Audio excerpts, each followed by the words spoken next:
Bismillahirrahmanirrahim. Assalamualaikum warahmatullahi wabarakatuh. Alhamdulillahirabbil alamin. Wassalatu wassalamu ala asyrafil anbiya'i wal mursalin Muhammadin wa ala alihi wa ashabihi ajma'in, amma ba'd. Para umat yang dirahmati Allah Subhanahu wa taala, puji syukur alhamdulillah di pagi hari ini Allah Subhanahu wa taala masih memberikan kita kenikmatan untuk bisa hadir di majelis ini, yang mana insya Allah akan kita kaji lanjutan dari pembahasan dari kitab Al-Ibanah wal Ifadah fi Ahkam Al-Haid wal Nifas wal Istihadah, yang alhamdulillah di pertemuan yang lalu sudah kita tuntaskan pelajaran yang pertama. Maka insya Allah di kesempatan pagi hari ini kita masuk di pelajaran yang kedua, ad-darsu tsani, pelajaran yang kedua, fi sinil haidhi wa muddatihi wa alwanihi wa sifatihi, terkait dengan usia haid, durasinya, warnanya dan karakternya. Jadi paling tidak 4 hal ini yang menjadi pembahasan di pelajaran yang kedua ini. Di awal kita bahas untuk yang sinul haid, usia minimal, minimal haid. Walaupun dari 4 ini nanti ada beberapa penambahan pembahasan, seperti darah yang dilihat oleh wanita yang hamil, juga masa bersih di antara keluarnya darah. Nah, itu nanti hukumnya apa? Baik, sinul haidhi, usia haid, aqallu sinin yumkinu ayyatiya fihi al-haidu al-mar'ata tis'u sinina qamariyatin takribiyah. Jadi minimal usia yang memungkinkan seorang wanita itu mengalami haid adalah 9 tahun qamariyah takribiyah. Jadi nanti ada istilah takribiyah, ada istilah tahdidiyah. Nah, kalau tahdidiyah itu 9 tahun qamariyah pas, tidak boleh kurang. Tapi kalau takribiyah adalah 9 tahun, tidak harus pas, tapi ada masa toleransi di situ. Nah, berapa masa toleransinya?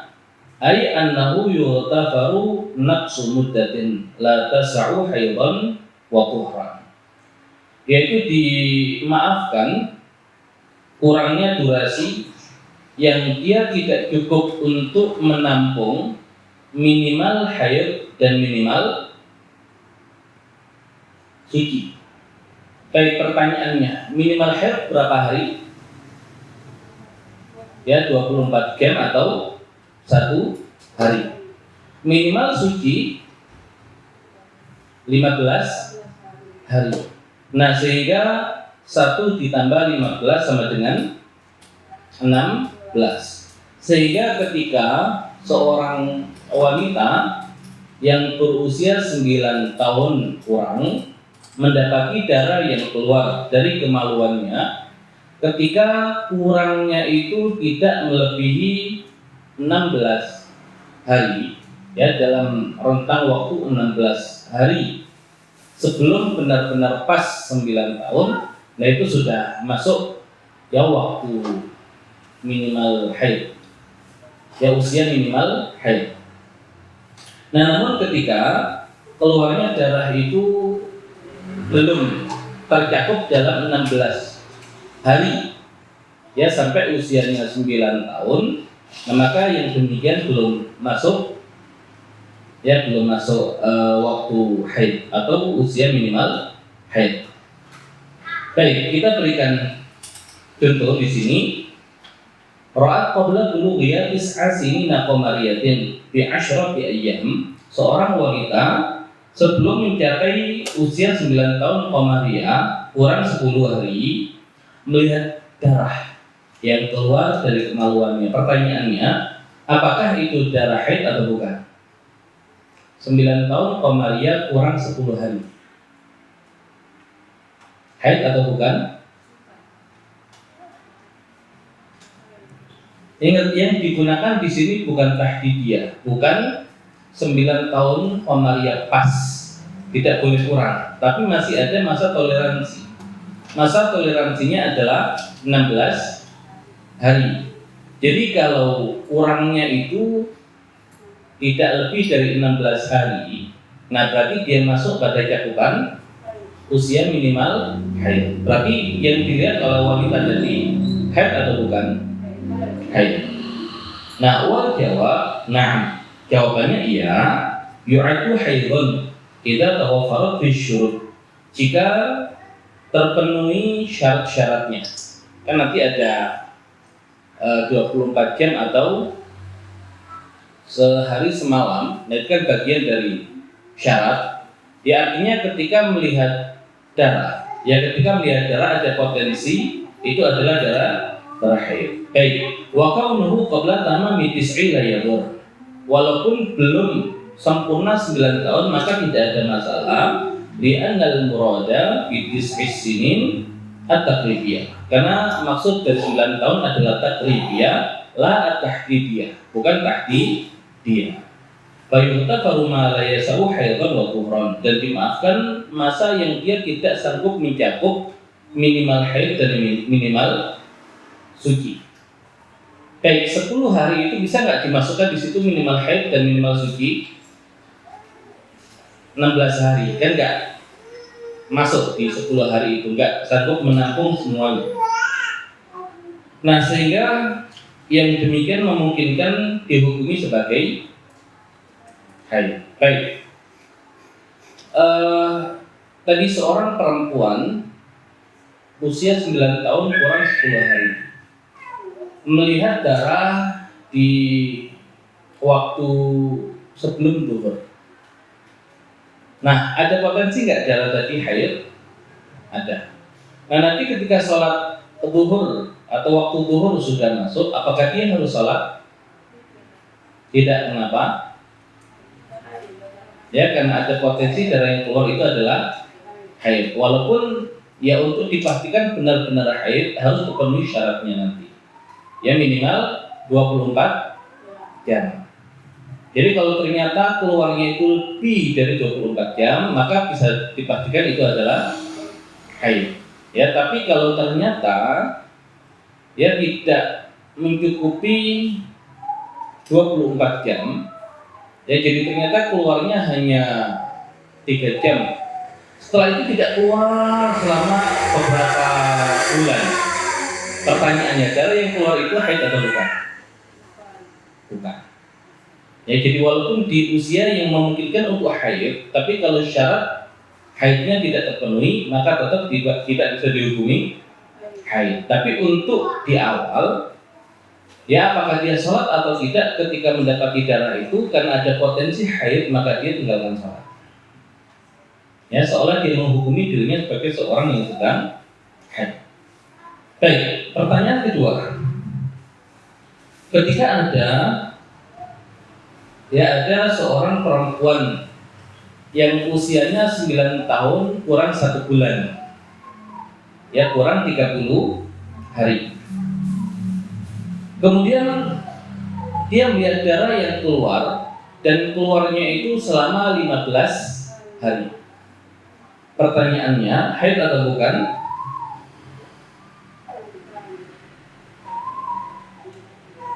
Ya, haid atau bukan? Oh, dia bukan 15 hari, cuma 5 hari. Contoh yang berikutnya nanti. Haid atau bukan? Kenapa bukan?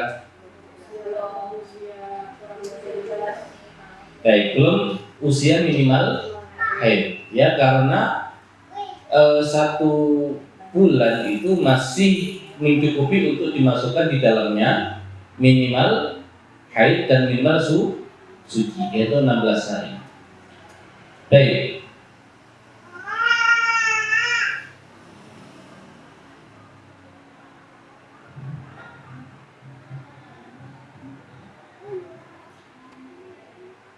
Seandainya begini, yang tadi kurang sebulan, kemudian keluarnya itu 15 hari, haid atau bukan?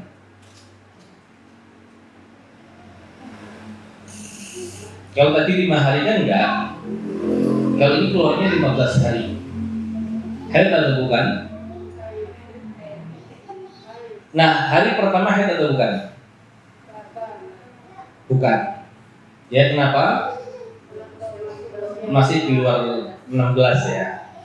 Hari kedua 3, 10, 11, 14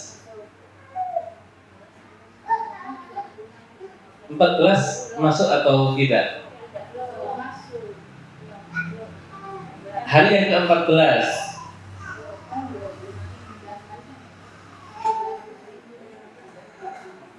masuk atau tidak? Kan tadi 30, baru dapat 14, sisa berapa? Nah, 16 ini kan masa minimalnya. Nah, berarti 14 belum. Nah, hari ke-15, nah itu sudah masuk di 16 masa toleransi. Sehingga 14 hari itu istihadah dan 1 hari setelah itu adalah haid. Baik. Nah, kenapa perlu diketahui yang demikian? Anak itu sejak usia berapa diperintahkan untuk sholat? 7. Ya, ini perintah ya, bukan mengajak, bukan menganjurkan. Namanya perintah itu ya dari atas ke bawah, ada unsur penekanan, ada unsur paksaan bahkan. Kalau dia tidak mau sholat. Nah, ketika usianya 9 tahun kurang 1 bulan kok melihat darah, nah maka belum bisa dihukumi haid. Berarti dia masih sholat atau sudah tak perlu sholat? Dia masih sholat. Sehingga kalau dia beralasan, saya sudah keluar haid kok, ya sedang berhalangan, ya maka saya tidak sholat. Nah, dengan aturan yang kita pahami, maka yang demikian belum masuk usia minimal haid, sehingga darah yang keluar bukan darah haid. Maka tetap ya kita perintahkan ya untuk sholat. Baik, itu usia minimal. Ya, usia minimal memungkinkan datangnya haid. Kalau usia maksimalnya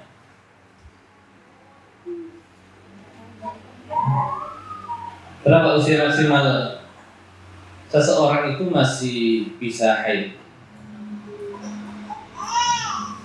Nah, di dalam fikih tidak ada batas maksimal. Ya, tidak ada batas maksimal usia seseorang itu masih mengalami haid. 65 tahun masih mungkin nggak dia mengalami haid? 70 tahun? Ya mungkin saja, karena secara fikih tidak ada batasan maksimal ya usia yang memungkinkan untuk haid.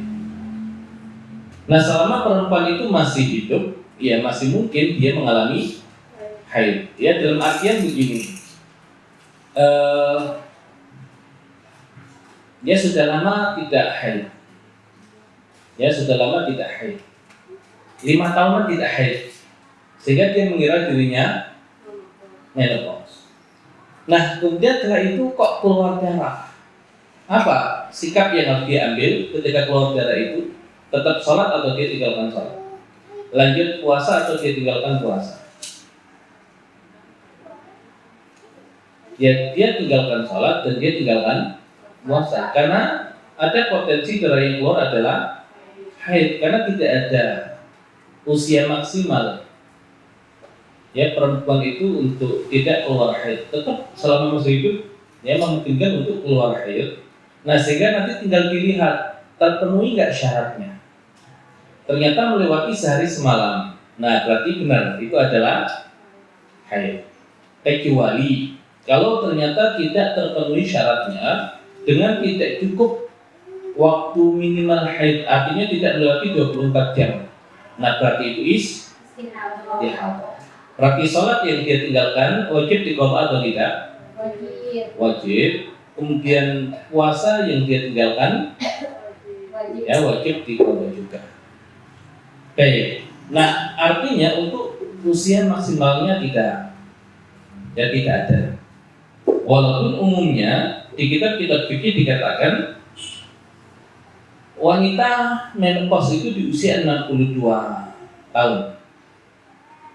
Nah, ini kitab-kitab fikih klasik menyebutkan kebanyakan wanita menopause itu di usia 62 tahun. Lah kalau sekarang di usia berapa? Nah, itu menunjukkan kesehatan dan kesuburan wanita hari ini lebih baik atau lebih buruk daripada wanita di masa lalu. Nah, sehingga ya kalau 62 tahun itu umumnya wanita mengalami menopause. Nabi SAW menikah dengan Bunda Khadijah ketika usianya 40 tahun,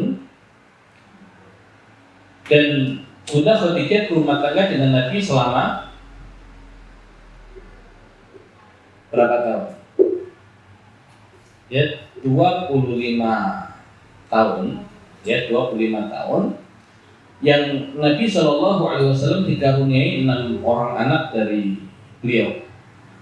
Nah, pertanyaannya, mungkin nggak ketika menikah usia 40 tahun itu masih punya anak 6? Kalau sekarang tuh udah bilang kehamilan resiko, ya artinya sangat mungkin gitu loh. Kalau di kitab fikih dikatakan 62 itu umumnya baru menopause.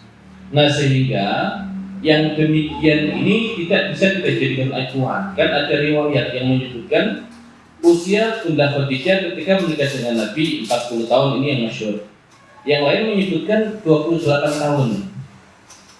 Kemudian menggunakan dalil seandainya 40 tahun nggak mungkin punya anak 6. Ya, tadi sudah beresiko dan kemungkinan sudah menopause. Nah, pertanyaannya, argumen yang seperti itu bisa nggak diterima untuk sebagai dalil bahwasanya usia Bunda Khadijah itu bukan 40 tahun tapi 28 tahun. Ya, dengan melihat wanita hari ini yang 40 tahun itu sudah sangat dekat dengan usia menopause-nya, sehingga nggak mungkin punya anak kok sebanyak 6 orang. Nah, artinya tidak bisa kondisi hari ini ya disamakan dengan kondisi zaman dulu. Yang ada kondisi zaman dulu itu menjadi ukuran untuk kita hari ini. Para wanitanya itu mengalami peningkatan atau penurunan. Yang ada malah penurunan. Faktor apa kira-kira? Ya kan? Ya, faktor makanan ya, kebanyakan. Baik, ini usia minimal dan maksimal. Baik, kemudian yang kedua, alamatul bulugh, tanda-tanda balik. Dengan tanda apa kita bisa menghukumi seseorang itu sudah masuk usia balik? Penting nggak mengetahui ya usia seseorang itu balik atau tidak balik? Apa konsekuensinya? Dia tidak memenuhi syarat. Ya, berlaku untuk dia ya hukum syariat, dan di samping itu ya nanti terkait dengan peperangan misalkan. Ya, terkait dengan peperangan. Nah, mereka yang kalah perang misalkan, ya yang kalah perang dan menjadi tawanan perang ketika didapati usianya sudah balik, mungkin nggak salah satu konsekuensinya adalah dibunuh? Mungkin. Tapi kalau belum balik, Tidak boleh. ya tidak boleh dibunuh. Nah, itu juga penting ya, karena untuk mengetahui yang demikian ini sudah berlaku atau tidak beberapa hukum yang terkait dengan masalah syariat, termasuk kasus injurian. Nah, yang sudah balik bisa nggak dikenakan kasus injurian yang nanti harus dipotong tangannya? Walaupun nanti untuk syariat di Islam itu ada rincian ya, tidak seperti pencurian di masa kita hari ini. Semua hal yang terkait dengan mengambil barang orang lain dikatakan pencurian, enggak, nanti ada kriteria, ada syarat. Nah, tapi untuk dikenakan yang demikian itu kan kalau belum balik tidak bisa.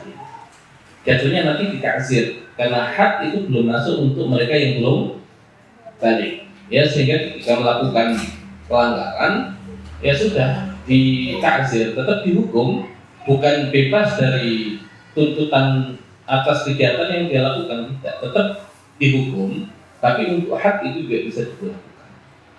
Nah, dengan cara apa kita mengetahui seseorang itu sudah balik atau belum? Nah, yang pertama untuk wanita, kapan dikatakan balik? Kalau sudah haid. Kalau sudah haid di usia berapa? 9 tahun komaria 9 tahun komaria atau kurang tahdidiyah atau takribiyah? dia. Ya, 9 tahun komaria tahdidiyah itu pas, nggak boleh kurang. Atau takribiyah, ada masa tolerir 16 hari tadi. Nah, takribiyah. Jadi kalau sudah pernah keluar darah yang itu terpenuhi, ya untuk darah itu dikatakan darah haid, dan keluarnya itu di rentang waktu atau di rentang usia yang dia sudah masuk 9 tahun komaria takribiyah. Baik, kalau ternyata ukurannya bukan darah yang keluar, mungkin nggak ada tanda yang lain untuk dijadikan acuan seseorang itu sudah haid, kapan sudah balik? Nah, ada, yaitu keluarnya mani, khurujul mani. Di usia berapa?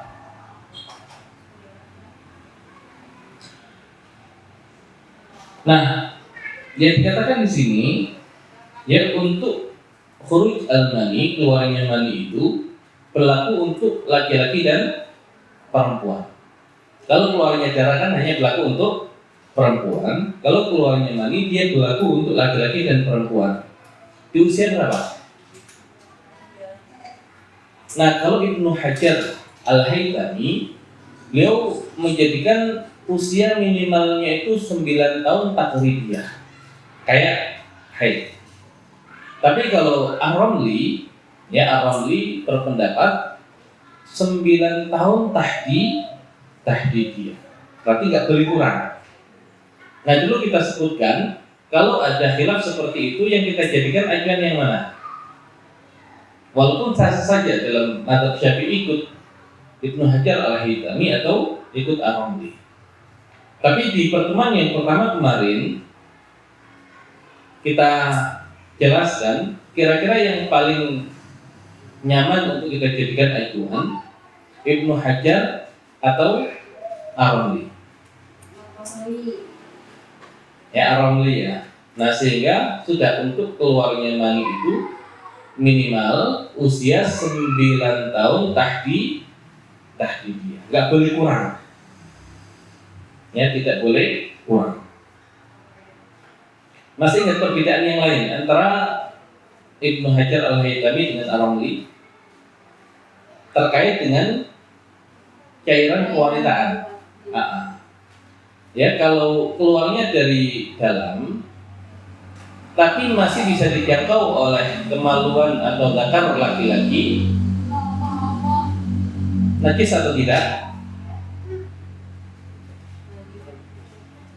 Najis menurut Ar-Ramli dan suci menurut Ibnu Hajar Al-Haytami, walaupun konsekuensinya wudu batal gara-gara itu.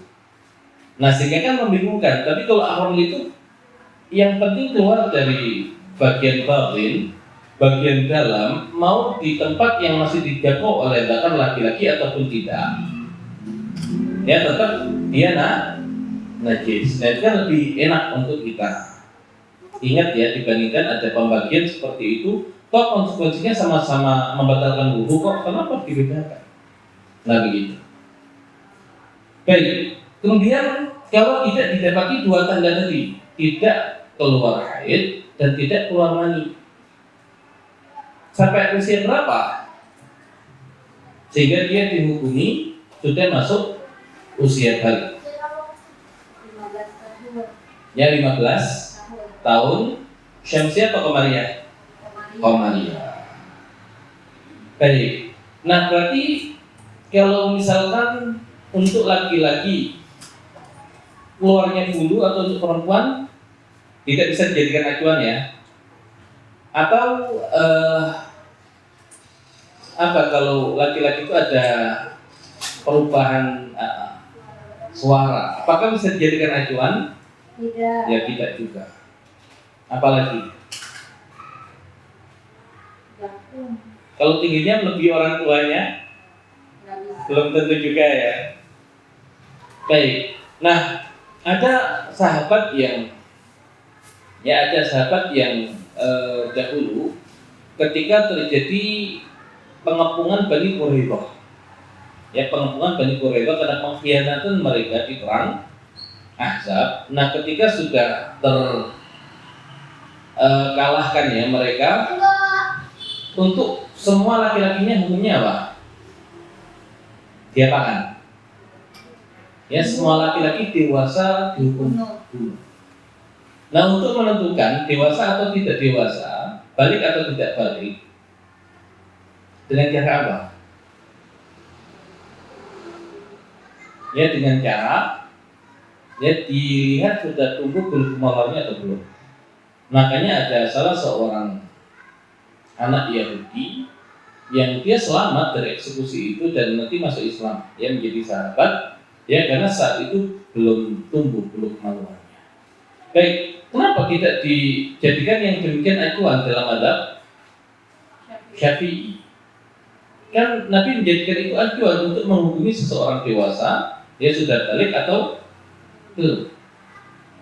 Karena ada yang nggak tumbuh. Baik, ya artinya ini kan terkait dengan kondisi orang masing-masing ya. Sehingga hukum taklif itu kan tergantung pada kesadaran dia. Ya kalau seseorang itu merasa saya sudah pernah keluar mani, berarti saya balik, berarti wajib untuk mengerjakan semua yang menjadi taklif.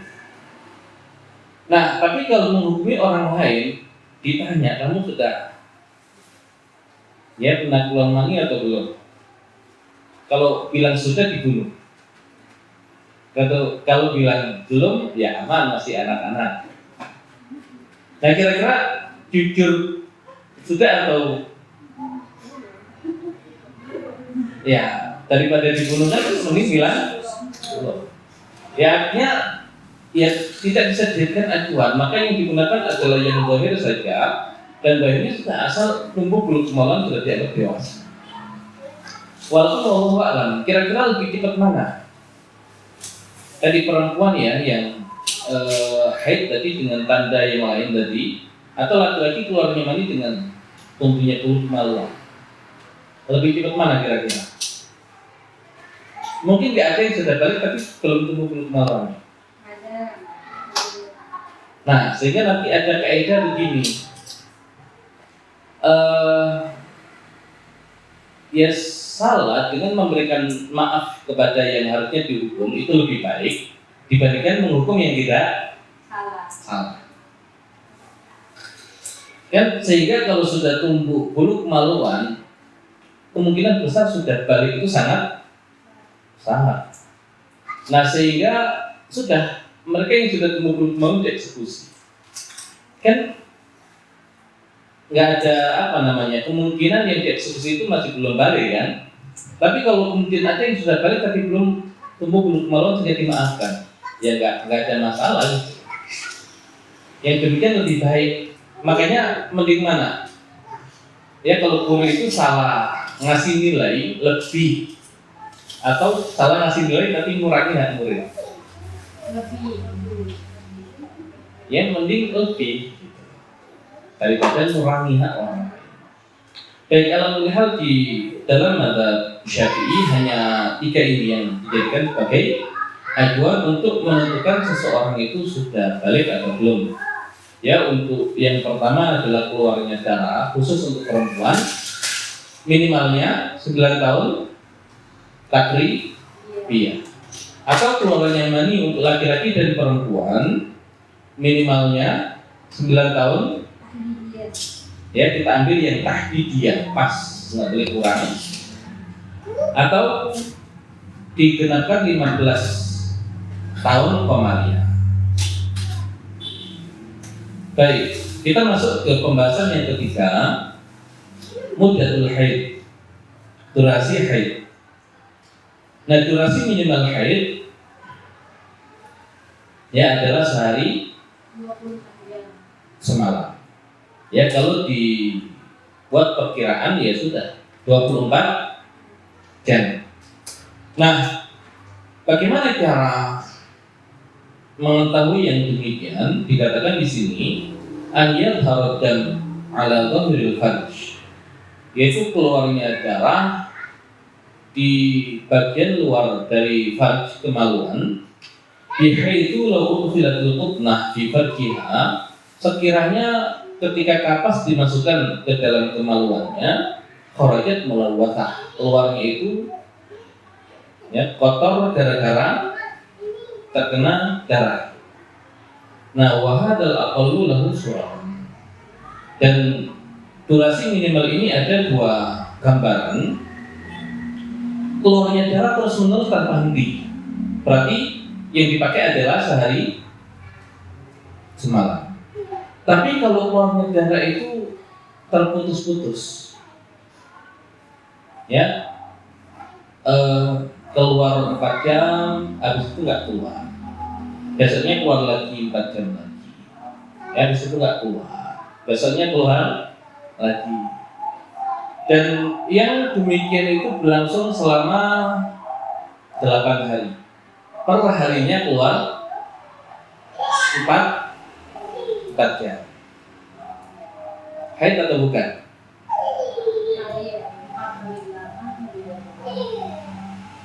Empat kali itu berapa? 20? 32. Baik, berarti di hari keberapa bisa dipastikan itu haid? Di hari ketiga baru bisa hari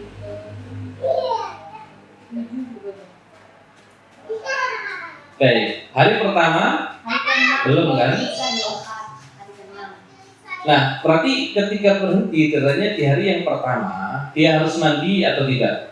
Enggak. Ya, karena belum ada kemungkinan itu darah haid. Belum ada kemungkinan suci dari haid kan? Baik, hari kedua? Enggak. Ya, juga. Hari ketiga? Enggak. Keempat? Enggak. 5? Enggak. 5 sudah dapat berapa? 20. 6? Baru dia mandi kalau Nah, ada 6 dan jam. berhenti. Ya, 4 jam tadi di hari yang ke-6. Nah, berarti sudah diakumulasi 24 jam. Oh, berarti ya darah yang sebelumnya itu adalah haid dan sekarang dia berpotensi suci dari haid. Berarti wajib mandi. Kok ternyata keluar lagi di hari ke-7? Selesai ini keluar darah, mandi lagi nggak? Mandi lagi karena ada potensi dia suci dari haid. 8 keluar lagi, kemudian berhenti, mandi lagi nggak? Mandi, karena dia ada potensi suci dari haid. Baik.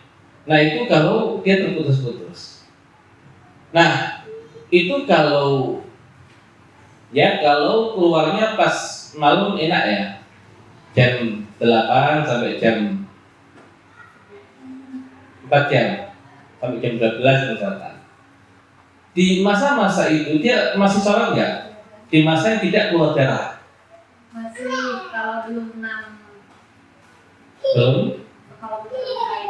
hari, belum 24 jam, dia masih wajib sholat. Jadi ketika ada darah terputus-putus itu, di masa tidak keluar darah, dia wajib sholat. Jadi dia masih wajib sholat. Kalau belum memungkinkan suci dari haid, tidak perlu mandi. Kan misalkan baru 2 hari, kan nggak ada potensi dia suci dari haid kan? Kan belum 24 jam. Nah, sehingga ya sudah dia sholat saja, wudhu sholat. Tapi kalau mau mandi ya silahkan, kan nggak ada masalah. Ya, untuk apa namanya? Mungkin menenangkan hatinya. Tapi apakah wajib mandi? Enggak. Nah, ternyata ketika didapati itu semua adalah haid, sholatnya di hari pertama sah nggak? Kedua, ketiga, keempat, dan seterusnya enggak sah. Kenapa? Karena semuanya dalam masa haid. Nah, wajib qada enggak? Enggak, wajib. Kita kan sholat, puasanya. Ya. Ya, jadi salat dia tidak wajib qada. Jadi walaupun tidak sah, ya karena sedang haid, ya tapi tidak wajib qada. Nah, tapi kalau saat itu dia puasa, Wajib qada. kan keluarnya malam nih, sehingga pas subuh sampai maghrib itu dia nggak keluar darah sama sekali, full puasanya. Nah, ternyata didapati itu adalah haid. Sah nggak puasanya? Enggak. Wajib qada enggak? Wajib.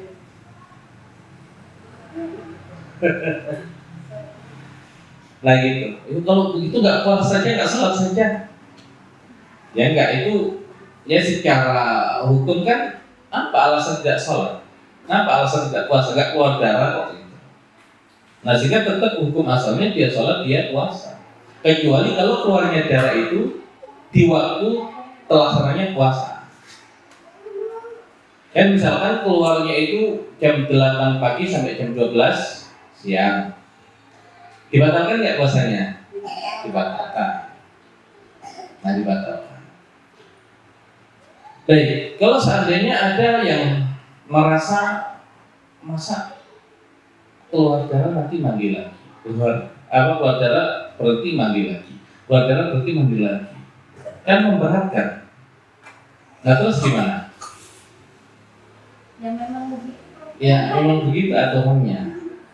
Cuman ketika sampai di tataran yang itu memberatkan, ada nggak pendapat yang mengatakan nggak usah mandi dulu?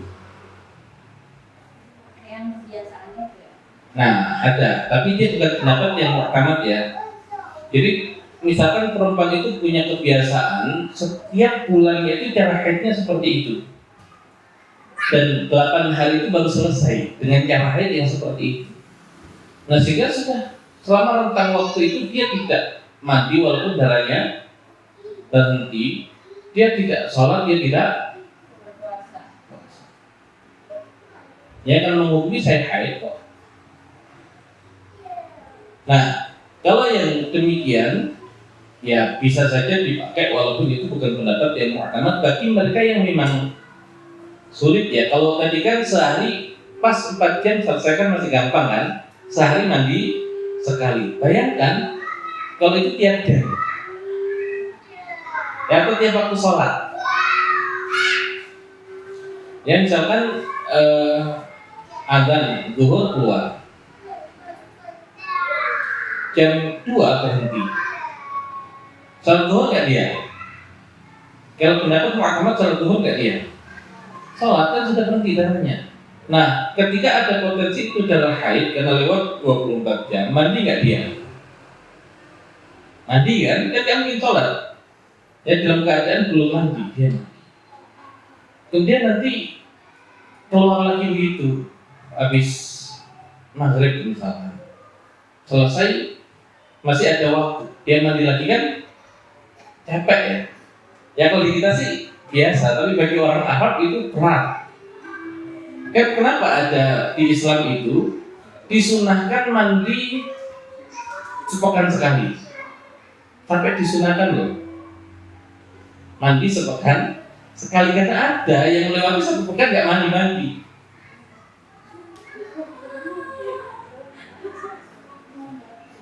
Ya karena kalau bapaknya kan beda ya, dan apa stok air itu juga tidak sebanyak di kita gitu.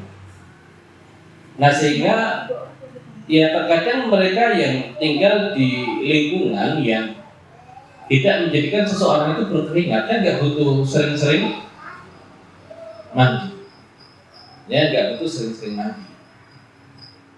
Nah sehingga bagi mereka kalau harus mandi itu apalagi 3 kali sehari, kayak kebiasaan kita itu kan nggak ada. Ya atau kalau di Bogor 3 kali sehari ya, atau sehari sekali? 2 kali. 2 kali. 2 kali.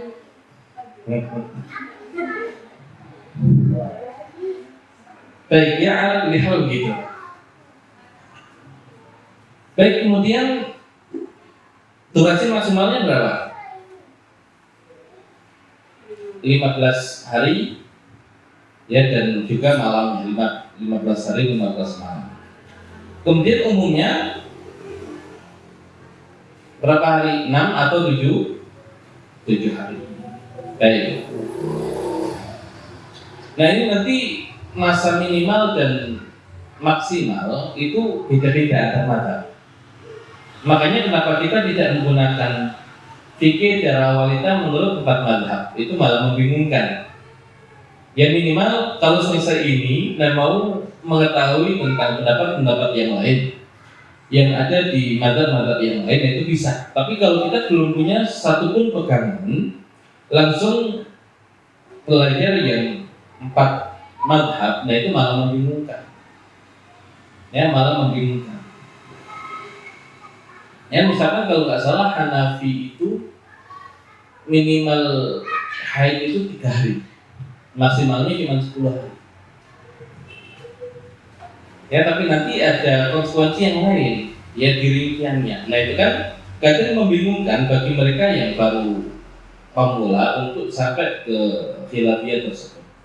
Jadi intinya sudah, ya kita ambil yang mazhab Syafi'i, ya walaupun tidak ada unsur paksaan untuk harus menerapkan ya mazhab Syafi'i, dan memang yang paling ketat di antara mazhab yang lain adalah mazhab Syafi'i. Baik,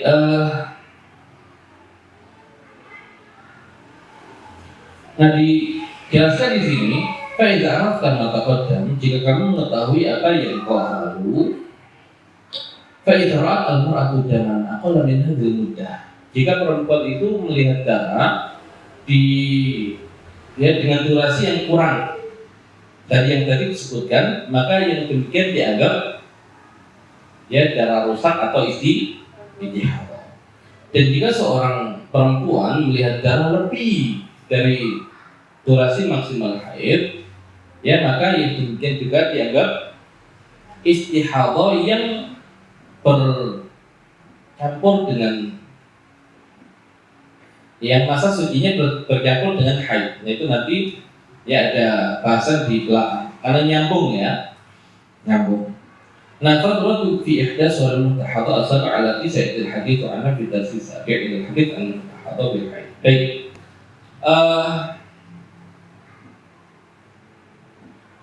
Kita masuk ke pembahasan yang keempat, karakter darah haid. Nah, darah haid memiliki beberapa karakter. Yang pertama as-sawad, warnanya hitam. Kemudian wal humrah, ya turun lagi itu merah. Wasyukrah, kalau diterjemahkan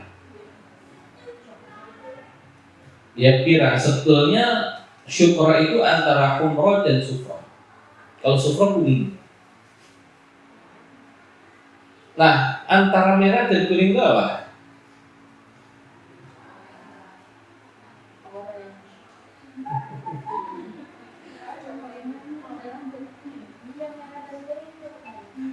Iya, cuman tidak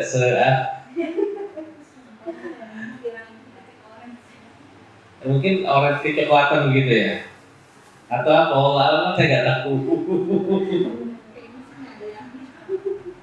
Baik, kalau pirang itu kan,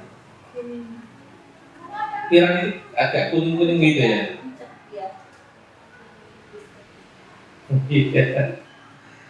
Baik, kemudian as-sufra al-qudrah. Al-qudrah itu keruh yang coklat-coklatan. Wahya ma bainal asfar wal abyad. Jadi qudrah itu antara kuning dan putih. Waqad yakunu damu khasinan, waqad yakunu natinan. Terkadang darah itu khasin. Apa? Kental ya. Ya darah haid. Tapi apakah harus kental? Enggak harus. Kadang bau. Apakah harus bau? Enggak. Nah, sehingga dari situ ya kita dapati 3 kriteria untuk darah haid. Dilihat dari warnanya, kekentalannya, kemudian bau atau tidaknya. Nah nanti akan digunakan yang demikian untuk menentukan kuat atau tidaknya darah tersebut. Yang nanti kita fungsikan ketika tersambung antara haid dengan istihadah. Mana yang haid, mana istihadah. Nah salah satu metode yang digunakan adalah at-tamyiz, membedakan. Ya dengan cara melihat karakter darahnya. Nah kalau dia mengumpulkan karakter lebih banyak dari 3 komponen ini, dia dianggap lebih kuat. Kalau kurang, ya berarti dia lebih lebih lemah. Hitam, kental, bau. Nah itu yang paling kuat. Kalau ada hitam, engker, bau. Lebih kuat yang pertama atau yang kedua? Yang pertama. Ya itu dengan cara yang seperti itu. Walaupun nanti insya Allah kita bahas di belakang. Baik. Kemudian ada khilaf di dalam mazhab Syafi'i apakah kudrah dan sufrah, keruh dan kuning itu haid atau tidak. Nah maka riwayat yang dijadikan acuan adalah apa yang diriwayatkan oleh Imam Al-Bukhari. Ya para perempuan bertanya kepada Bunda Aisyah radhiyallahu anha dia tentang sufrah atau kudrah ini. Kata beliau, la ta'jalna hatta tarayna al-qasa al-bayda.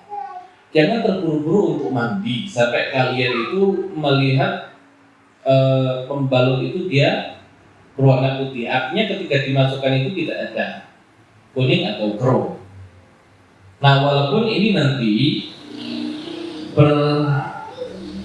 bertentangan dengan apa yang disebutkan oleh sahabiat yang lain,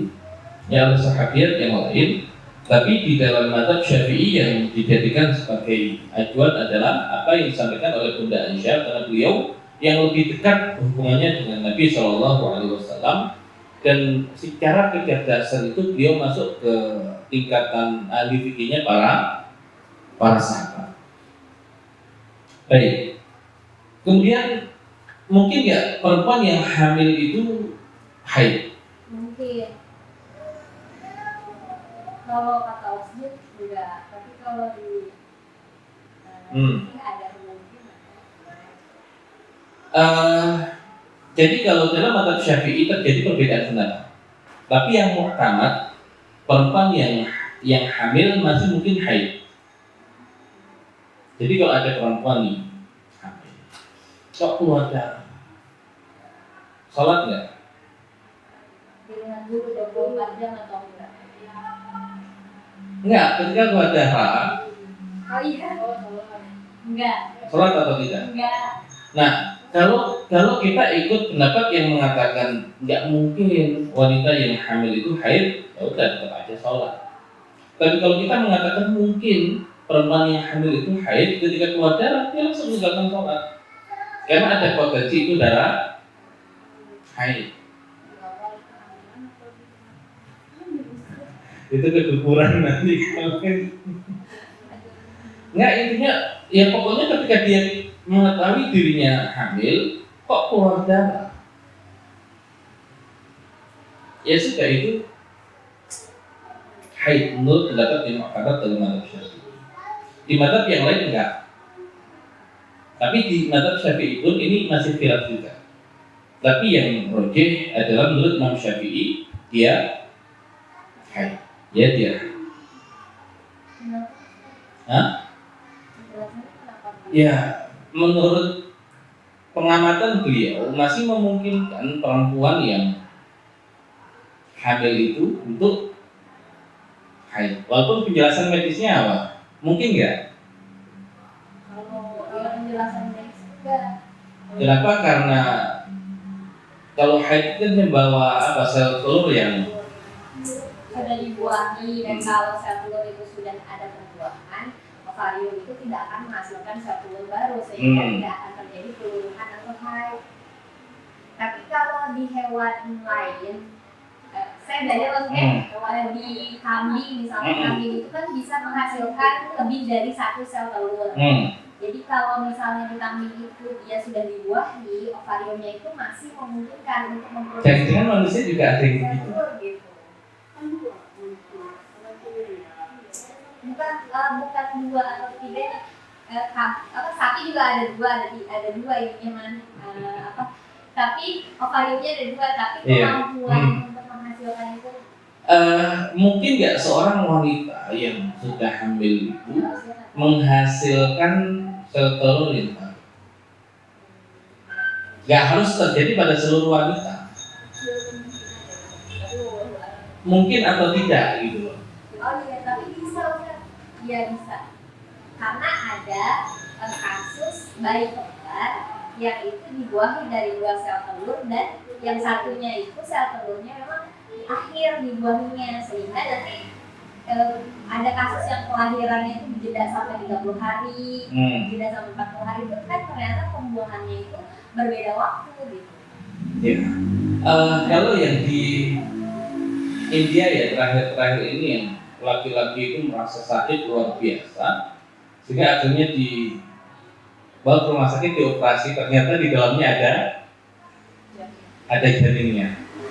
Jadi janin di dalam janin kasusnya. Nah itu berarti adiknya dia sejak zaman dulu dia lahir terbawa di dalam perutnya dia.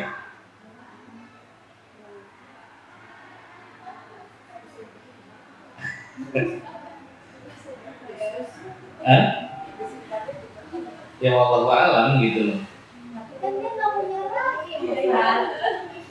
Iya kan bisa jadi entah keluar dari rahim kemudian masuk ke bagian mana kan, ya wallahu a'lam kan, artinya kan nggak tumbuh, dia mati gitu loh. Jadi diamnya di mana sih? Di perutnya. Di bagian mana? Wallahu a'lam, silakan di closing gitu. Nah itu ada yang itu kan kalau ini laki-laki, kalau dulu kan ada sempat perempuan ya. Jadi perempuan yaitu mengandung adiknya sendiri. Ya jadi apa namanya, ketika tumbuh itu ya dia ada di situ. Ya janin di dalam janin. Baik, ala kulihat pertanyaannya begini, mungkin nggak perempuan yang hamil itu menghasilkan sel telur yang baru? Mungkin. Nah kalau mungkin ya berarti mungkin haid. Perkara berapa persen kemungkinannya itu kan bukan itu yang jadi acuan. Kan fikih itu bukan begitu, asal itu mungkin ya sudah. Karena kalau dikatakan mungkin kemudian kita menganggap nggak mungkin haid, ya bagaimana dengan kondisi wanita yang mungkin, yang akhirnya dia mengalami haid, tapi gara-gara dikatakan nggak mungkin, akhirnya dia tinggalkan semua yang menjadi kewajiban dia atau dia kerjakan tadi, apa yang menjadi larangan dari orang yang haid, kan menganggap dia nggak haid kan jadi masalah. Baik ya, ala kulli hal begitu. Tapi ini di madzhab Syafi'i itu khilaf. Nah, nanti salah satu dalil yang dijadikan acuan bagi mereka yang menganggap perempuan yang hamil itu nggak mungkin haid, karena haid itu dijadikan sebagai patokan istibra'ur rahim. Istibra'ur rahim bersihnya rahim dari kandungan. Ya nanti kalau misalkan zaman dulu ada budak, yang budak itu kalau seorang punya budak, mungkin ingin menjual budak itu harus dilakukan istibra'ur rahim, memastikan si budak ini tidak sedang hamil, ya mengandung. Kemudian ketika ada orang beli budak juga sama, tidak boleh langsung digauli, itu harus dilakukan istibra'ur rahim untuk memastikan dia tidak sedang hamil. Nah, sehingga kalau bisa dijadikan sebagai acuan untuk istibra'ur rahim, ya berarti artinya rahimnya bersih dong, nggak mungkin menghasilkan tadi sel telur ketika hamil gitu. Karena ketika haid berarti kan nggak hamil. Nah ini dijadikan acuan oleh madzhab yang lain, tapi madzhab Syafi'i enggak. Yaitu hanya untuk salah satu acuan untuk istibra'ur rahim, tapi untuk menentukan hamil atau tidak, atau mungkin atau tidak, ya tidak dari situ. Jadi ala kulli hal di madzhab Syafi'i perempuan yang hamil masih mungkin haid. Baik, kemudian nako itu bersih, ya masa tidak keluar darah antara dua darah haid.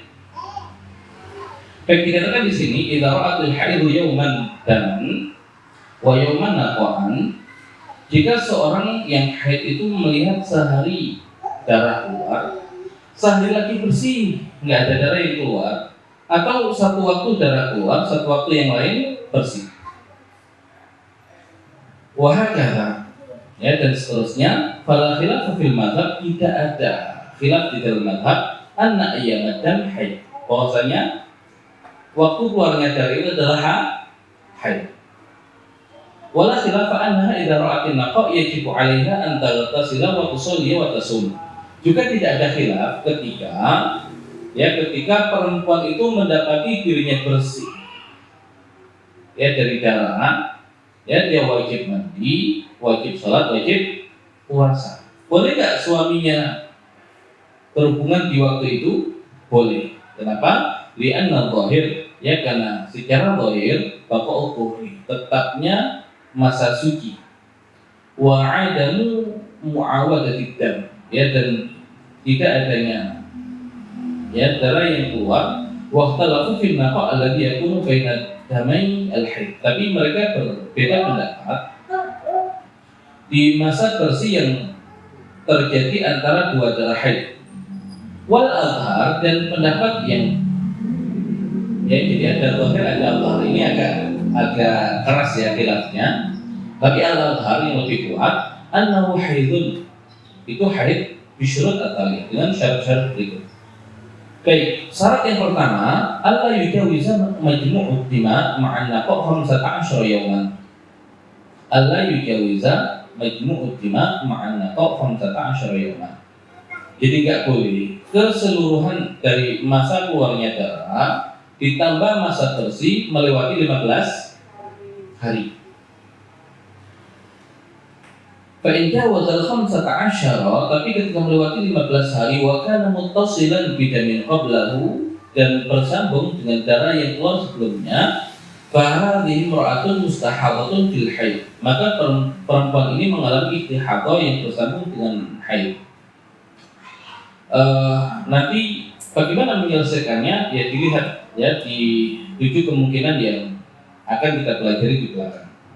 Wa amma idza lam yattasil ad-dam bi damin qablahu fa inna hadhil mar'a 'alaiha baqiyatu tuhrin fa tukammila baqiyatu tuhri wa ma zada fa huwa haidun jadid. Baik, contohnya begini.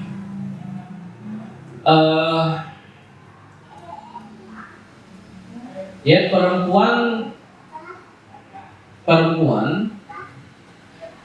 10 hari keluar darah.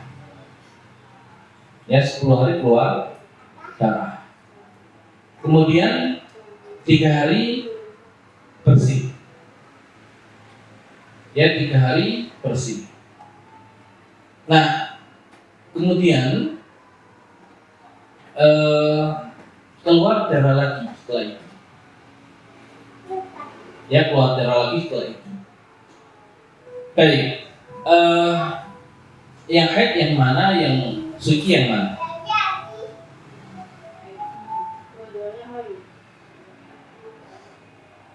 Dua-duanya haid. 10 hari haid nggak? Haid. 3 hari yang tidak keluar, kan hari ke-14 dan seterusnya keluar darah lagi, sampai melewati 15 hari terus keluar lagi.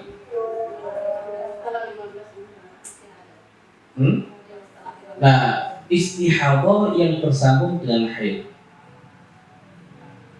kan nggak bisa tadi sampai 15 itu dihukumi apa? Haid, 16 dan terusnya istihadah, nggak begitu. Ya, tidak begitu. Ya, nanti dilihat dulu kondisi darahnya. Ya, misalkan begini, 10 hari, ya, keluar darah, ya, darahnya apa warnanya? Ya, hitam, kemudian kental, kemudian bau. 3 hari bersih. Ya, hari ke-14, ya, sampai 10 hari, ya, setelahnya keluar darah lagi. dia keluar darah lagi yang darahnya itu merah, kental dan bau. Baik yang haid yang mana, yang bukan haid yang mana? 10 hari haid yang 10 hari haid. Kenapa dihukumi istihadhah? Karena tadi membedakan ya. Karena bisa dibedakan. Tapi kalau ternyata 14 dan seterusnya itu keluarnya hitam, kental dan bau, nggak bisa kita hukumi istihadhah karena sama karakternya dengan yang 10. Jadi yang maksimal 15 hari. Enggak. Itu nggak bisa diambil 15 hari. Kenapa? Karena gabungan antara darah ya dengan masa suci itu melewati 15 hari. Yang ini kasusnya begini. 10 hari keluar darah, 10 hari bersih. Nah 10 tambah 10 berapa? 20. Lewat nggak 15? Lewat. Nah seandainya keluar darah di hari yang ke-21, darah apa? Gak mungkin darah haid yang baru. Gak mungkin keluar darah haid yang baru. Kenapa? Karena masa bersihnya itu belum melewati minimal masa bersih. Berarti ini tadi disempurnakan masa sucinya berapa hari? 10 hari, 10 hari, 10 hari. Ya 10 keluar darah, 10 bersih, 10 keluar darah lagi. 15 hari berarti 5 hari dari yang 10 itu dia masuk haid, 5 hari yang sebelumnya itu masuk istihadhah. Kayak begitu. Nah itu kalau masa keluar darah dan bersihnya itu ketika digabung itu melewati 15 hari. Tapi kalau ketika digabungkan tadi, ya lewatnya itu apa? Ya kayak kasus yang pertama tadi, ya 10 hari, 3 hari keluar darah lagi. Nah itu gabungan dari semuanya itu lewat. Baik, ya kita kasih contoh yang lain. Baik, Allah yang kusum majmu'ud dima'an aqallil haid, dan keseluruhan dari gabungan darah itu tidak boleh kurang dari minimal haid. Fa idza naqasa majmu'ud dima'an yawmin wa lailah fa hadzal dam mufassatun istihadhah. Nah ini syarat tadi ya 24 jam. Contoh, seorang perempuan melihat 3 hari darah, kemudian terputus, berhenti. Kemudian keluar darah lagi di hari yang ke-10. Kemudian berhenti. Baik. 3 hari yang pertama apa? Haid, pagi ya. Kemudian hari yang ke-10 apa? Kan 3 hari pertama keluar darah, terputus. Hari ke-10 keluar darah lagi, masih haid. Kemudian masa bersih hari ke-4, 5, 6, 7, 8, 9.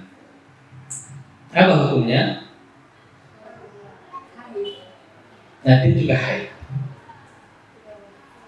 Jadi haidnya si perempuan ini dari hari pertama sampai hari ke-10. Jadi 4, 5, 6, 7, 8, 9 walaupun tidak keluar darah, tetap itu dihukumi haid. Ya tetap puasa di situ karena nggak keluar darah kan. Kemudian sholat juga kan. Boleh nggak suaminya berhubungan di situ? Boleh. Ya tapi ketika ketahuan itu masih di antara waktu haid, ya di antara waktu haid, sudah berarti dia dihukumi haid. Sehingga sholatnya sah atau tidak? Tidak. Wajib qadha enggak? Tidak. Enggak. Kan sholat nggak wajib qadha. Kemudian puasanya sah enggak? Enggak. Wajib qadha enggak? Wajib. Suaminya dosa enggak? Enggak. Kan hukum zahirnya dia sudah suci. Ya, zahirnya ya. Baik. Contoh yang kedua, perempuan melihat 6 jam darah keluar, kemudian berhenti. Kemudian di hari yang kelima jauh nih dari yang kelima, yang melihat darah lagi 10 jam, kemudian berhenti. Nah setelah itu udah nggak keluar darah lagi. Darah yang keluar haid atau bukan? Haid. Ya hari pertama 6, hari kelima 10, nggak keluar darah lagi. Nah semuanya istihadah karena tidak terpenuhi durasi minimal. Baik, yang ketiga, 7 hari melihat darah kemudian berhenti. Kemudian darahnya itu muncul lagi di hari yang ke 16 dan 17 kemudian berhenti.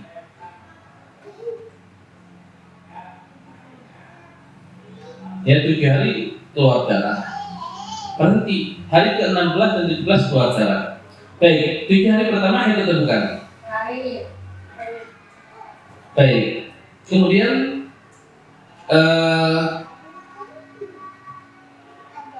ke 16 dan 17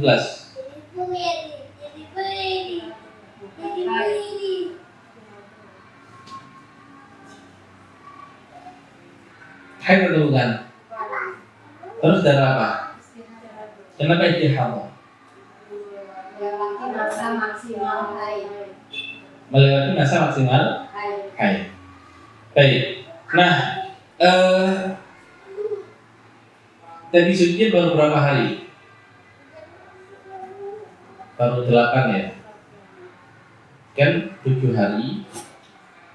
Ya 7 hari keluar darah. 8 hari kan nggak keluar. Berarti kan hari ke-9 itu keluar darah, ke-10 keluar darah. Nah berarti dia harus apa? Yang menyempurnakan bagian itu. Ya jadi itu dihukumi istihadah. Kalau kasusnya begini, 7 hari keluar darah, kemudian di hari ke-15 keluar darah, hari 15 dan 16.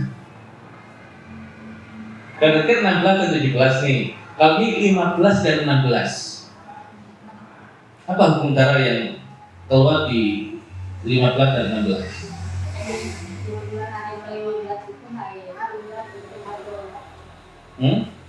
Yang 16 istihadah. Baik, yang kalau 15 haid. belum tentu. Harus dilihat bedanya darah. Iya, jadi yang demikian nggak bisa langsung dihukumi.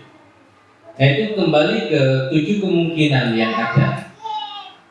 Terus apa bedanya dengan yang tadi, yang di hari ke-16 baru keluar lagi? Apa bedanya dengan yang 15 sudah keluar? Tahu nggak bedanya?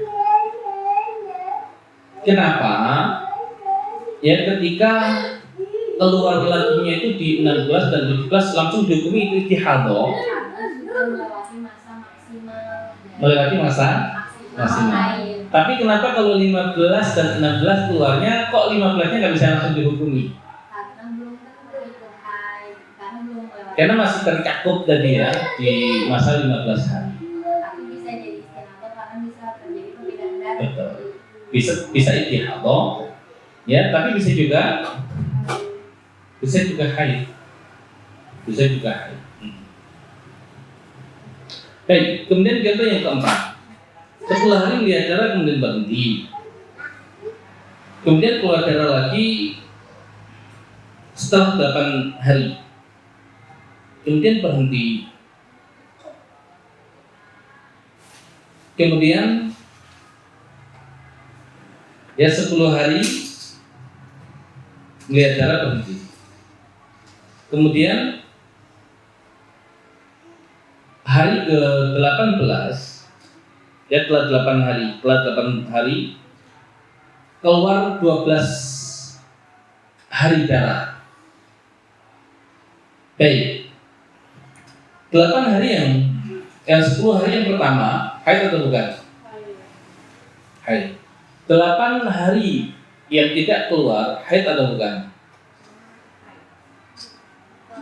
Bukan. Karena kalau digabung sudah lewat yang 15 kan? Ya. Baik, kemudian 12 hari yang keluar setelah itu apakah haid? Ada yang haid, ada yang Ada yang haid, ada yang bukan. Nah, berarti yang 8 itu kan kurang. Ya, masa minimal sucinya. Ditambah berapa?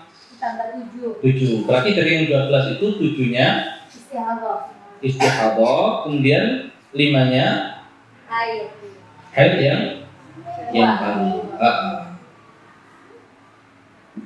Baik, bisa dipahami Umar. Selesai pelajaran yang kedua. Silakan kalau ada pertanyaan. 15 menit sebelum waktunya syabab bertanya. Baik, silakan yang mau ditanyakan. Kalau yang keluar selama 4 jam itu maksudnya kan kalau keluar tuh kadang orang madrasah. Nah, selama 4 jam itu maksudnya durasi di jam pertama keluar, kemudian ada keluarnya selama 4 jam tapi enggak terus-terusan. Iya. Jadi bukan terus-terusan kan maksudnya. Nah, ini durasi antara keluar yang pertama dengan yang Enggak, jadi bisa dipastikan dia keluar atau tidak itu ketika dicek dengan kapas yang dimasukkan itu masih keruh. Ya, jadi misalkan begini, masuk waktu zuhur nih, sebelum sholat dicek dulu kan, oh ternyata keluar. Nah nanti biasanya ngecek lagi kapan? Ya mungkin kalau awal-awal sih lebih sering dicek lebih baik ya. Ini kan kalau keluarnya deres kan ketahuan kan. Ini yang keluarnya itu nggak deres. Nah itu mungkin 1 jam lagi dicek lagi. Kok ternyata masih keluar. Ya itu dapat kan tetap ya. Nah tapi nanti misalkan jam 2 kok dicek lagi kok sudah nggak keluar misalkan. Nah berarti kan berapa jam tadi dapatnya itu. Jadi kalau terputus-putus seperti itu. Ya tapi yang begitu jarang ya. Atau banyak yang mengalami yang demikian. Ya jadi intinya untuk yang mengalami darah terputus-putus itu sering-sering dicek. Nah untuk mendapatkan durasi tadi itu. Nah mungkin di sehari pertama perlu sering dicek. Ya agar dipastikan dapat 24 jam. Nah kalau kemudian setelah dipastikan dapat 24 jam kan ketahuan itu haid. Sehingga nanti setelah itu nggak perlu tiap jam dicek. Ya setelah itu tinggal di akhir waktu sholat. Kalau misalkan masih sebelum selesai waktu sholat nih dicek lagi. Kalau bersih kan dia wajib sholat. Nah jadi ngeceknya sebelum berakhir waktu sholat. Nah tapi kalau di awal-awal itu dipastikan untuk mendapatkan kepastian ini haid atau bukan itu sering dicek. Kalau keluarnya tidak deras dan terus menerus. Nah begitu. Oke, ada yang lain silakan. 24 jam.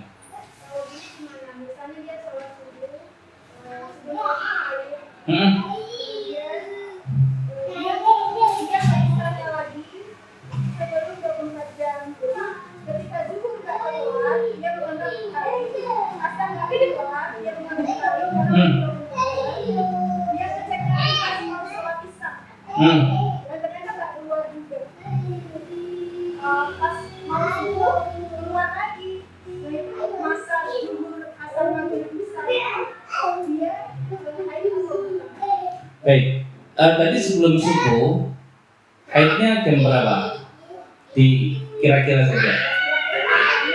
sebelum azan, misalnya jam 4. Jam 4 keluar darah. Baik.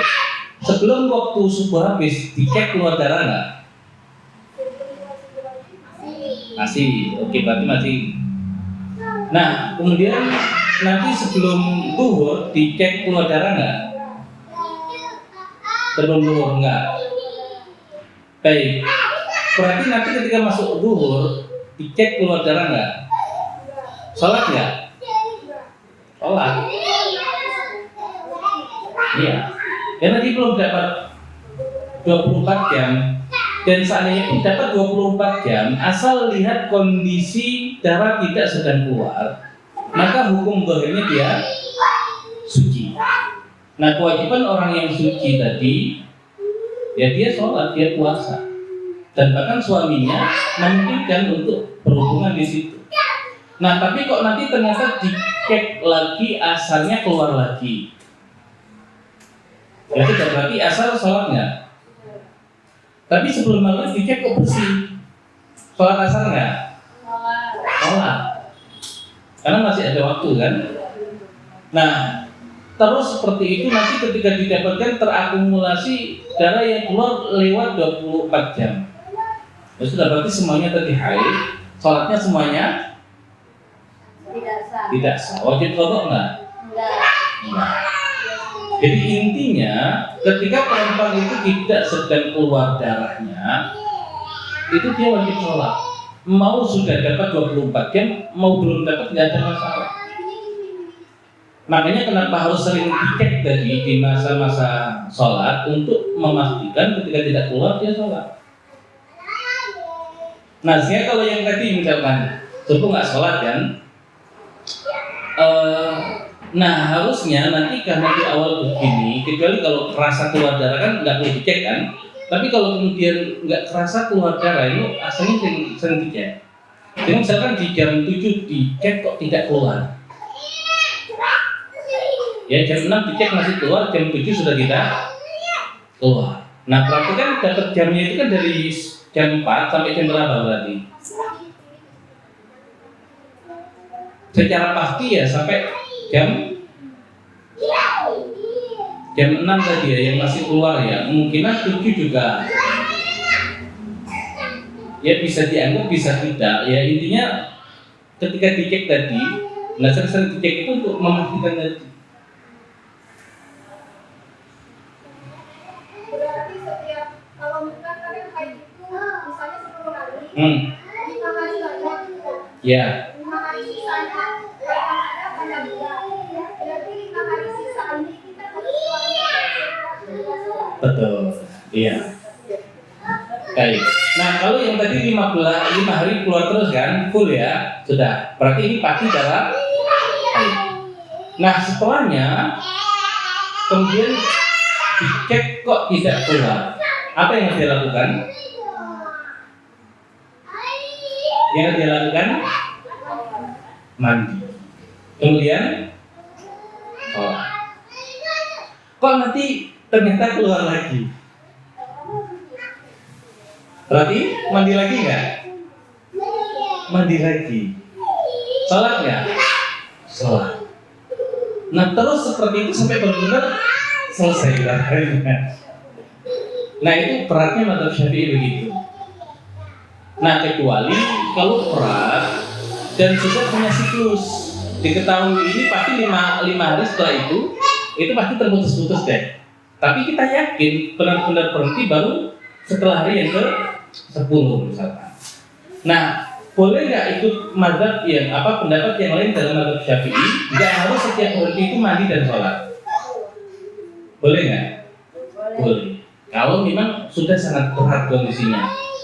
Tapi kalau terputusnya itu jarang-jarang, ya kan masih nggak ada masalah kan?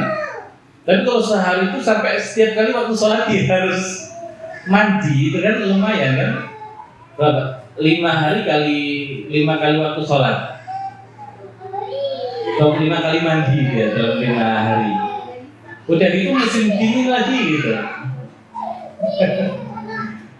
Ya jadi ya kaidahnya ketika melihat darah entah dapat 24 jam atau belum tidak sholat. Nah ya hanya nanti ketika sudah berhenti mandi atau tidak dilihat. Kalau sudah keluarnya itu lewat 24 jam berarti dia wajib mandi karena ada potensi suci dari haid. Tapi kalau sebelumnya belum 24 jam perlu mandi nggak? Nggak. Dia hanya sholat dulu. Ya dia hanya sholat. Nah perkara nanti ketika selesai berhenti secara sempurna dan digabungkan ternyata semuanya itu masuk waktu haid, ya sudah sholatnya nggak sah. Tapi kan nggak perlu qadha.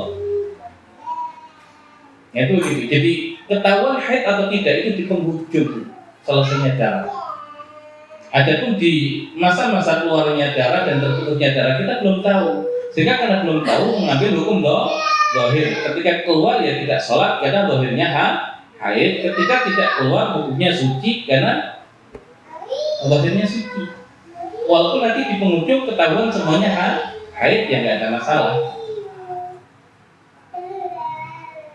Nah kalau kasus yang tadi misalkan subuh sampai setelah subuh lihat darah, berarti kan sebenarnya nggak sholat nih.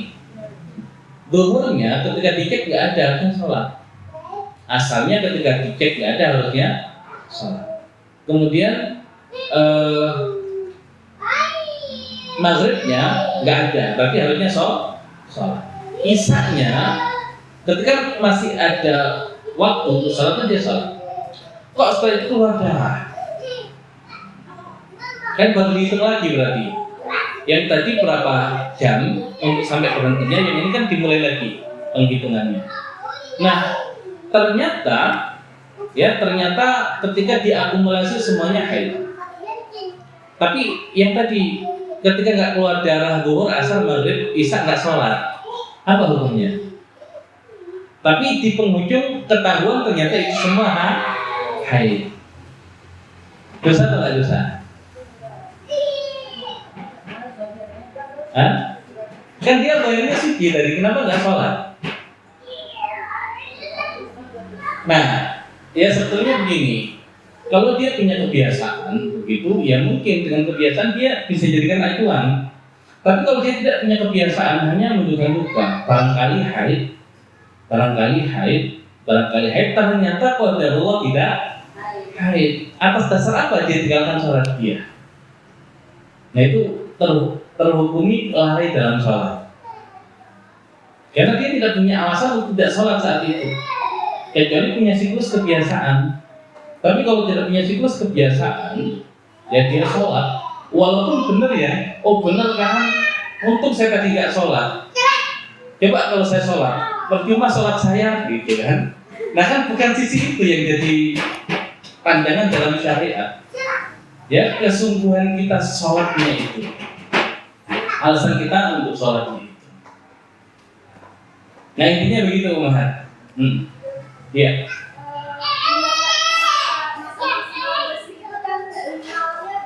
15 hari.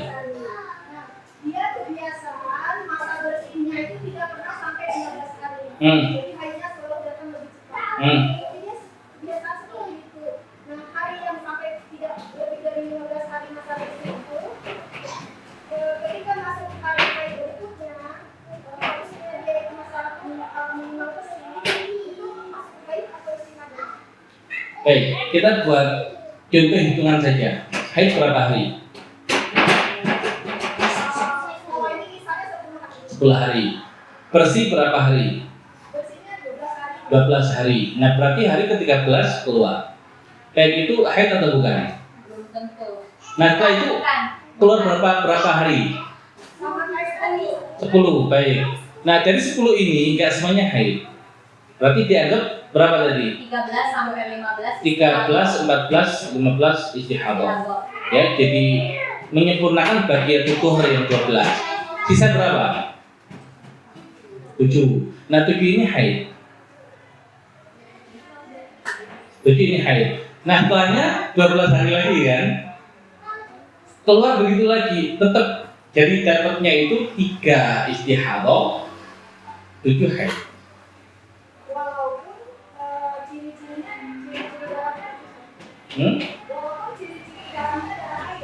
Walaupun ciri-ciri darahnya adalah haid. Kenapa? Karena kasus seperti ini masa minimal sucinya belum terpenuhi. Jadi nggak mungkin itu dihukumi haid. Jadi mustahil dihukumi haid karena minimal sucinya belum terpenuhi. Walaupun karakter darahnya sama, ya dari hari pertama sampai hari ke-10 sama, tetap yang 3 hari pertama itu dia istihadah. Nah yang 7-nya baru haid.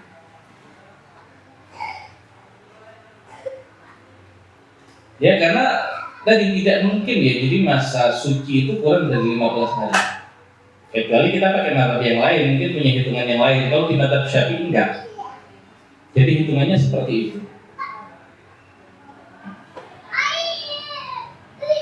Baik, ada lagi, Muhammad.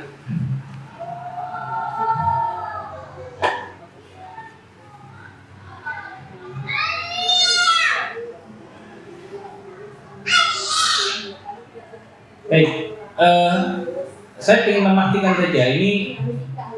Jadi coba beberapa contoh ya.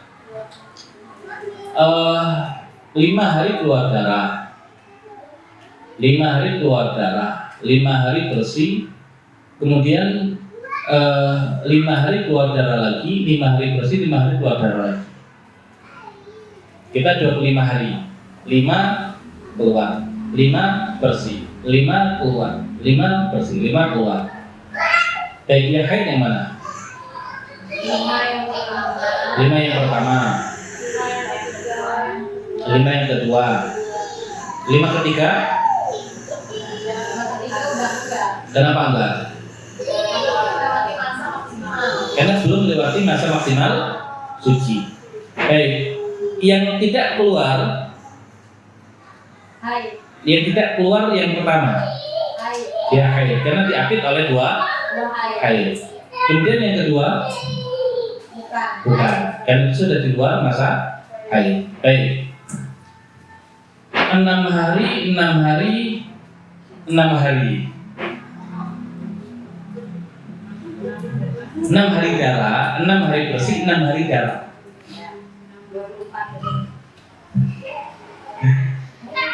18 kan 53. Baik, 6 hari yang pertama haid. 6 hari yang kedua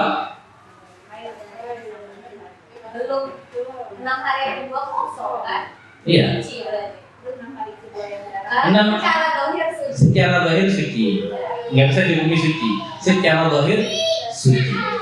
Kemudian 6 hari yang berikutnya Ada yang haid, ada yang setelah itu. Hari ke-16 istihadah. sebagian istihadah pasti, Oh iya. ya kan? Sebagian belum bisa dipastikan antara haid dan istihadah. Harus dibedakan darahnya. Kalau bisa dibedakan, kalau nggak bisa, Diambil sampai maksimal. Tadi nggak gitu. enggak, nanti ada aturannya. Jadi intinya belum bisa dipastikan kalau begitu. Baik, 10 hari. Karena tadi yang 8 hari. 8 hari pertama Haid. haid. 8 hari yang tidak keluar Dihukumi suci secara dohir. pasti suci. Oh iya kan udah. Pasti suci. Karena kalau ditambah sudah 16. Nggak bisa lagi ya. Nggak bisa lagi, dia potensi haid. Dia pasti Suci. suci. 8 hari berikutnya Istihadah. semuanya istihadah. Iya.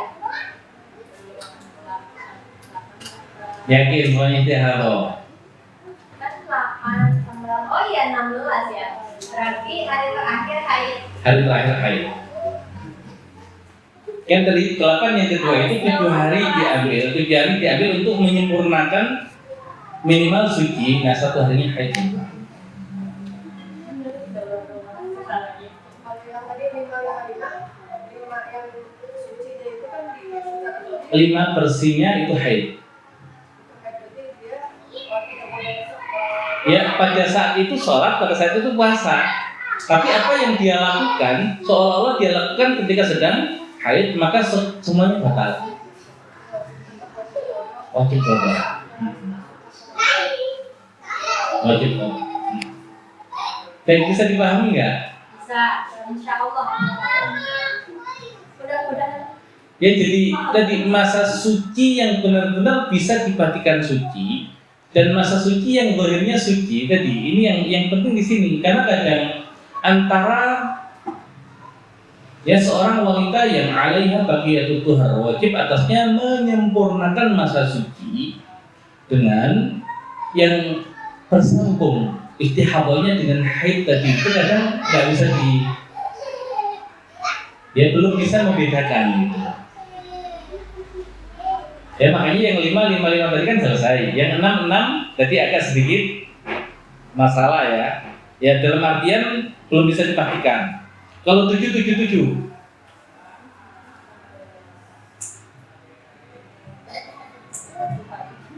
Nah, 1 harinya nyangkut.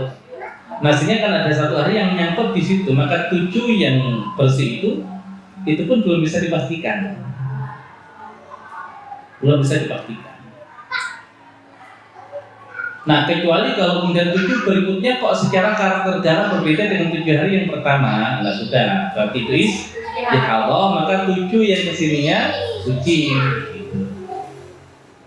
Tapi kalau karakter 7 yang kedua itu plok sama dengan yang pertama, nah atas dasar apa kita jadikan yang kedua istihadah? Toh masih masuk di rentang waktu 15 hari, sehingga yang 7 tidak keluar dari itu masih samar dia hukumnya. Sampai dipastikan 7 hari yang kedua yang keluar darah tadi. Nah itu baru saya dihukumi untuk 7 yang. Nah terus gimana caranya ya nanti di akhir? Minimal ini kan kita tahu masalahnya dulu nih, bisa membedakan masing-masing kasus. Kalau sudah bisa membedakan masing-masing kasus, nah nanti solusi di belakangnya untuk menentukan itu. Tapi kalau kemudian kasusnya saja kita belum tergambar, itu akan nanti ada masalah. Baik, ada yang lain Umar? Pertanyaan terakhir? Paham ya? Baik, jadi Kalau misalnya, jadi dulu tuh belum tahu nih, nggak dihitung 15 hari sucinya. Pokoknya dia tahunya kalau misalnya karena belum belajar gitu, misalnya setelah jeda lama gitu dia nggak hitung sampai 15 hari, untuk dia tuh lama, ya udah keluar darah lagi itu dihitung haid gitu. Nah puasanya dia nggak terhitung misalnya, karena banyak sekarang saya perlu dihitung gitu, karena tadi tidak belajar seperti ini kan.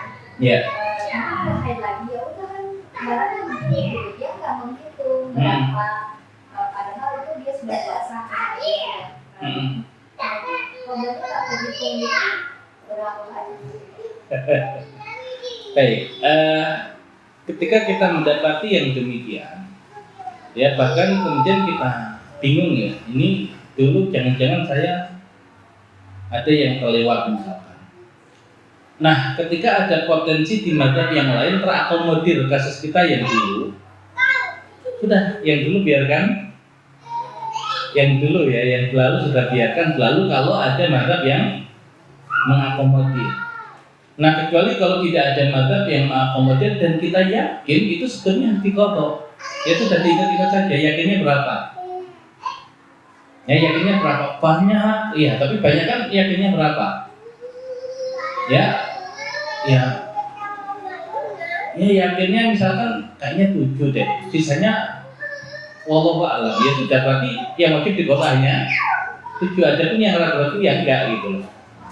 Oh saya yakin 1 tahun itu wajib qadha. Ya intinya yang wajib diqadha adalah yang yakin itu memang harus diqadha. Adapun yang tidak yakin atau ragu, jangan-jangan lah. Dibikin nggak pakai hukum jangan-jangan. Jadi al-yakin la yazul bisyak. Keyakinan itu tidak hilang gara-gara keraguan. Jadi yang yakin yang dianggap. Kalau saya yakin nggak ada yang perlu diqadha, ya sudah selesai urusan. Saya yakin sih ada yang perlu diqadha kalau pakai aturan mazhab Syafi'i. Tapi dulu saya belum pakai mazhab Syafi'i, saya pakai aturan mazhab yang lain. Jadi aturan yang lain nggak perlu diqadha, ya sudah. Pilihan kan gitu. Nah begitu Umar. Baik, cukup ya. Nah kita kalau bisa setiap pertemuan tuntaskan 1 pelajaran sehingga 8 pertemuan sudah khatam insyaallah. Nah tapi ya tadi dibaca, dan kalau ada yang tidak paham ditanyakan sepaham-pahamnya, jangan sampai membawa ketidakpahaman untuk pelajaran yang berikutnya. Ya walaupun ada potensi ketidakpahaman itu akan terjawab, ada potensi, tapi khawatir ya nanti tidak terjawab kan jadi masalah. Jadi kalau bisa setiap pelajaran itu benar-benar kita pahami apa yang ada di dalam ya pelajaran tersebut. Baik, kita cukupkan pembelajaran kita di kesempatan pagi hari ini. Kita tutup dengan bacaan hamdalah dan doa kafaratul majlis. Alhamdulillahirabbil alamin. Subhanakallahumma bihamdika asyhadu an la ilaha illa anta astaghfiruka wa atubu ilaik. Assalamualaikum warahmatullahi wabarakatuh.